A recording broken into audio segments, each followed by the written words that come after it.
Nick was a 10-year-old boy. He was the only son to his parents. Nick's father was a very busy businessman who could not spend time with his son. He came home after Nick slept and was off to office before Nick woke up in the morning.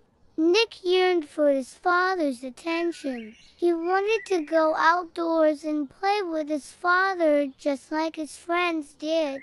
One day, Nick was surprised to see his father at home in the evening. "Dad, it is a big surprise to see you at home," Nick said.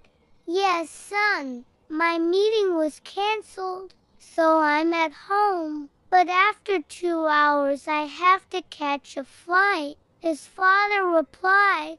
"When will you be back?" "Tomorrow noon." Nick was in deep thought for a while. Then he asked, "Dad, how much do you earn in a year?"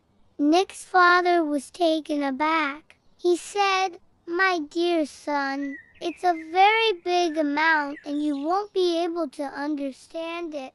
"Okay, Dad. Are you happy with the amount you earn?" "Yes, my dear. I'm very happy. And in fact, I'm planning to launch our new branch and a new business in a few months." "Isn't that great?" "Yes, Dad. I'm happy to hear that. Can I ask you one more question?" "Yes, dear Dad. Can you tell me how much you earn in a day, or even half a day?"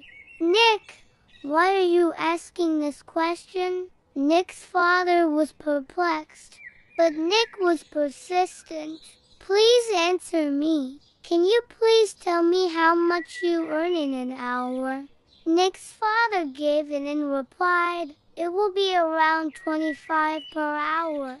Nick ran to his room upstairs and came down with his piggy bank that contained his savings. "Dad, I have $50 in my piggy bank. Can you spare 2 hours for me? I want to go to the beach and have dinner with you tomorrow evening. Can you please mark this in your schedule?" Nick's father was speechless. The greatest gift a parent can give his child is time.